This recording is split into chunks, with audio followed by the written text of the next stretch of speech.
Hi friends, నాటైతే ఇస్తాను. అందరూ సంక్రాంతికి ముందే వేయచ్చు మీరందరూ. మేమైతే లేట్‌గానే వేస్తాను. అయితే 10, 11 మంది అయితే వచ్చిండ్రు. నారు మాత్రం ఎడ్లతో గుంజుకొచ్చినాం. ఇందాక మా ఆయన అయితే పొలం దున్నిండు. ఇప్పుడైతే మిర్రలైతే నేర్పుతుండు. నేనైతే ఎప్పుడు నాటేయలే, ఎప్పుడు నారు చేసుడే అంతే. నేనైతే ఎప్పుడు నాటేయడానికి అయితే పోలే. మీరైతే నాటేశారా ఎప్పుడన్నా? నాకైతే నాటేయడం రాదు. నాటేసే వాళ్ళంతా ఇందాక పాటలైతే వాడిండ్రు. మళ్ళీ కూడా వాడినప్పుడు వీడియో పెడతా, తప్పకుండా చూడండి వీడియో మొత్తంలో. నాటైతే 2 రోజులు వేసినాం, ఒకనాడైతే కాలేదు.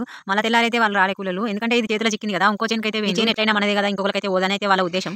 మా ఊళ్ళోనే ఇట్లా, మీ ఊళ్ళో కూడా ఇట్లనే ఉన్నారా కూలీలు? అయినా అట్లా అంటున్నా కానీ వాళ్ళు లేకుంటే ఈ రైతులనే వాళ్ళకైతే కష్టమే. కూలీలు లేకుంటే ఎంత పెద్ద రైతైనా కూలీల చేతులనే బతుకు. అట్లా అన్నానని మీరు పొంగిపోకండి. ఎందుకంటే ఒక రైతు ద్వారా కూలీలు బతుకుతారు, కూలీల ద్వారా రైతులు బతుకుతారు. ఆడ 2 జతలు ఎడ్లయితే కనబడుతున్నాయి కదా. ఇందాక ఒక జతతోటి నారు తెచ్చారు, ఇంకో జత బురద గొర్రు కొట్టారు. ఒకళ్ళు మా పెద్దన్న, మా చిన్నన్న వాళ్ళిద్దరు అయితే కొట్టేది.